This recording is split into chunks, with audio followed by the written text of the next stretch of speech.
Hey, Scott Russell, can I take my life into my own hands and give the ladies an encouragement today? I'm not an expert in ladies, but I'm got just a few experiences I want to share here. And I'm midlife, and obviously, I know you thought I was only 20, but I'm midlife, and happy for it. But just so many ladies that I'm meeting. I'm not out there meeting ladies, but just the general journey of life have major health issues. And their bodies are breaking down. They're really, it happens to men too, I know, but it's just, I want to address the ladies in this. I think it's your time. And, ladies, you, again, I'm presuming, but so many of you have sacrificed your lives for your children, sacrificed your lives to carry men who are not really being men. They're quite happy to have you carry the load, and many of you have been forced into your male energy. You've been forced to step up and do things that probably you didn't really want to have to do, but some of the men around you fell down and somebody had to do it, and quite often it falls on the ladies. And however that's played out in your life, it's played out. But what I'm encountering here is midlife women who are really struggling with their health in different things, immune deficiencies, you name it.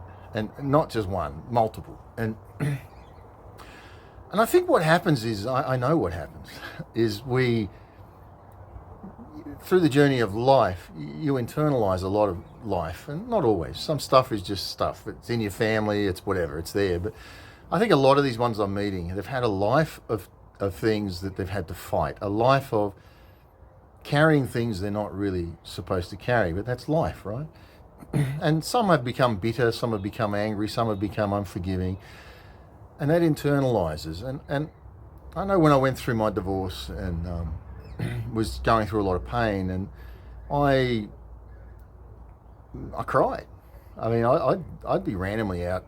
I remember with a bank teller one time. This lady was actually kind to me. She didn't like me, but she was kind, and I hadn't been at the end of a kind woman in so long. It made me emotional. I actually had to leave the bank. I was tearing up, and it was embarrassing. But what I found was, to me, it was a case of, if I don't let that stuff out, it goes in.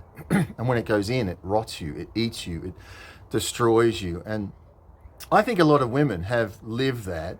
You've internalized things in your life to get through.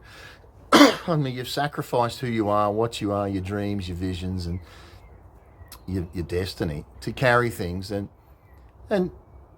it's having an effect on you now as you hit midlife. And I think some of these ladies, if I could encourage them, I would say now's a good time to step back.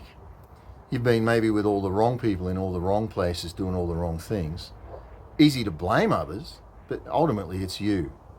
Take responsibility for yourself. Look and say, I need to be with the right people in the right places doing the right things, because this is about my life, the very life of who I am. And as you start to look at yourself, look at the things that have happened to you as a child, as a teenager, as a young lady, and some of the relationships that some of these ladies are in and or have been so toxic. The men that have just fed off of their spirit, and now women like to blame the man as men blame the women, but ultimately you've allowed that, you've enabled that, because you've needed that. You've needed to be wanted. You've needed whatever you've got from those toxic relationships or toxic places that you are, doing toxic things that you've done, compromised who you are.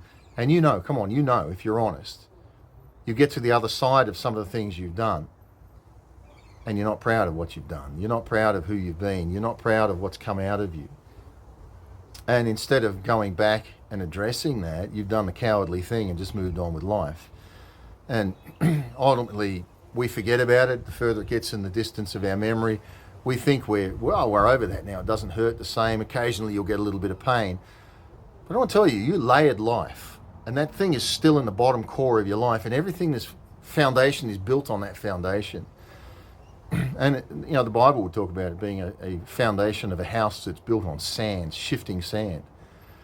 And sometimes it's getting to layers of life, isn't it, where we stop and we peel off one thing, and then I like to say I walk with the divine. I talk to God, and I say, God, take that off of my life. Might be something trivial, but as I feel released from that, I feel another layer comes. Then I'll go and take that, and ultimately you get down to the core layer of who you are. And a lot of people aren't able to do that because it's scary. Oh, I don't like the pain. I don't want to revisit that. If you don't revisit that, it's going to pay out in your health. If you don't revisit that, it's going to pay out in your relationships. How you leave a relationship is how you enter a relationship. If you leave in lies and pain, you'll enter in lies and pain. And like I say to people, when we move, we pack our bags, we go to a new house, and we put the bags in our room or at the door, and we go and have fun, and when we're ready, we come and unpack our bags. And a lot of people do that emotionally, spiritually, and mentally. They have a problem in a relationship that's toxic. They pack their emotional bags, they go off to wherever they're going and have a great old time with the new man, the new woman, or in case of talking to women, the new man. You leave the bags at the door, but ultimately, and one day, those bags are going to get unpacked. And the unhealed trauma comes out.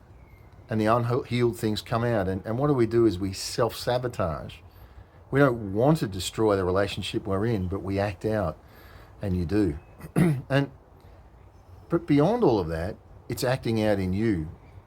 But when it becomes a case of getting honest, and this is where unconditional love comes into it, when you've got somebody there that's going to love you and love you through your journey, as things come up that are toxic, you think they're not going to love me, they're not going to have anything to do with me, what I did was so terrible. And you know what? You're going to be surprised. Because that person that loves you just says, yeah, that must have been so hurtful. I'm sorry you had to go through that. I'm here for you. You're going to have to take your own journey. You're going to have to heal. But I'm here.